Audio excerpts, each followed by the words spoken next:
My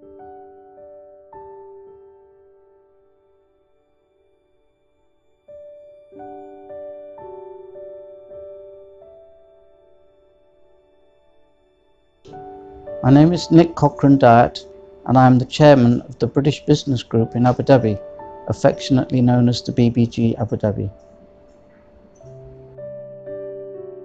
The BBG is a not-for-profit organisation that is designed to help both British companies in Abu Dhabi, British companies in the UAE, and British companies who are aspiring to come to Abu Dhabi. We help them in various different ways, promoting their businesses and assuring them that they get the best opportunity that they have of what is potentially a great market here.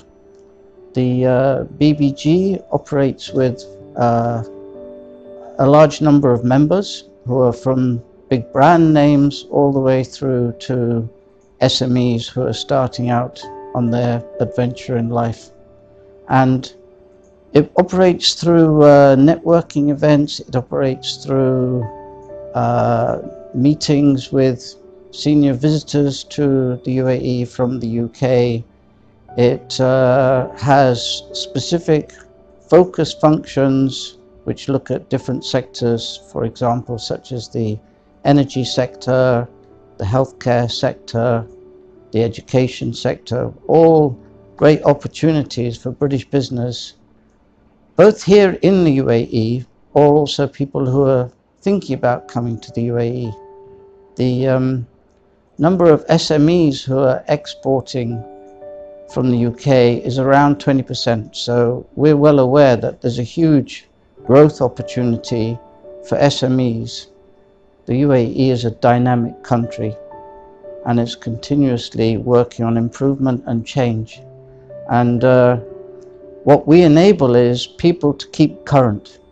We enable people to network, to meet other British businesses, see what they've learned. However long you've been here, things are changing, so you always need to be updated with the latest. Oh, you don't need to talk to so-and-so now, you should be talking to such and such, because things are changing here. So it's continuous improvement, continuous updating. And of course, for the newcomers coming from the UK, it can be a daunting task to come out to a new country. But help is here.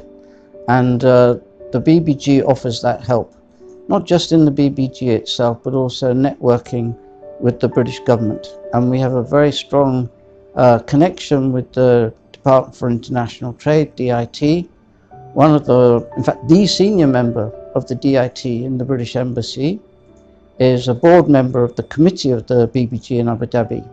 And that's really useful because as a board member, he can tell the committee members what's going on in the UK and what British government's thinking, their latest ideas, because UK government also is innovative and dynamic in trying to change things, especially now with Brexit. It's really important that the country gets into fifth gear, as it were, with regards to finding new and exciting export markets. So he can let us know what's going on from his side, and then from the other side, the BBG committee members can tell the British government what's going on in the various sectors that are represented by the BBG. So it's a great way to liaise, to keep in touch with both sides, as it were, and to see what new opportunities are evolving. And as I say, the country's dynamic, so we meet monthly to make sure that we're up to scratch. We have 4 or 5 events each month, so that people again are kept up to date with what's going on. They get opportunities to network. If it's a sector specialist event, they get to know what's going on there, specialized area of interest. So the BBG works very closely with export groups, including the British government and the DIT, as we've just mentioned just now. Whilst BBG is not part of the British government, we are a standalone not-for-profit organisation, we do work very closely with, and we complement, we believe, both the DIT and other institutions who have aspirations to export, like the Export Institution, who have desire to grow business in the UAE. So we work closely with them. The British ambassador, for example, will speak 3 times a year to members of the BBG and guests who will come in and listen to what the UK government's take is on the situation in the UAE, both politically, because people are, obviously interested in the geopolitics of the region, the politics of the country itself, to get a sort of good background view of what's happening. This is not a great region with regards to stability, but the UAE itself has got a great reputation for being very long-term stable. So he will talk about the geopolitics. Then he will also talk about the trade opportunities that exist here. And so again, for our members, it's great to get first-hand information. He's very frank, very open, explains exactly the way the British government sees things. And he also has the bonus of being able to talk to his Emirati counterparties. So he's got the inside information from the Emirati government. So we get really good feedback and information. He does that 3 times a year to all the members, and then twice a year the British ambassador hosts a sort of private roundtable in the residence British Embassy, where again he will talk to the corporate representatives from the big companies, and again it's an opportunity to share both his insights and also for the big corporations to share their insight, and if anybody's got any concerns or any ideas as to how things might be improved. For example, a few years ago there was a concern about dual taxation. There was no treaty between the UK and the UAE, surprisingly.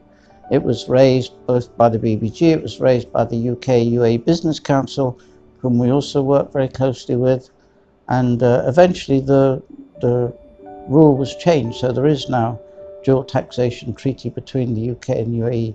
So things like that people can raise at these events, and things like that both governments can work on to improve.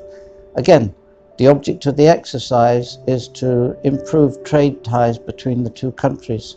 There's a £25 billion target to be reached by 2020, trade between the United Kingdom and the United Arab Emirates, which is a real stretch target.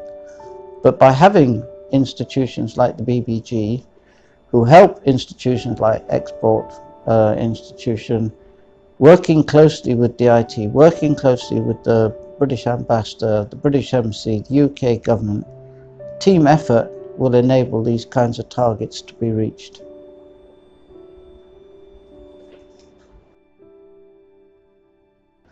I think the most important thing for me in Abu Dhabi, and it's been consistent, is that people make a place. So growing up here, the majority of the people were Emiratis. We didn't have this expression expats and locals. So the people make the place, and the indigenous population here are really friendly. And that friendliness, that welcome, they say Abu Dhabi ahlan wa sahlan, Abu Dhabi welcome, has rubbed off on everybody. And so now there are a huge number of expatriates here, but the welcome is consistent. And so whether you're an Emirati or an expatriate, we're all one big happy family living here. And so I think it's all about the people. People make this place very special, and that warm Abu Dhabi ahlan wa sahlan welcome is what makes Abu Dhabi very special to me.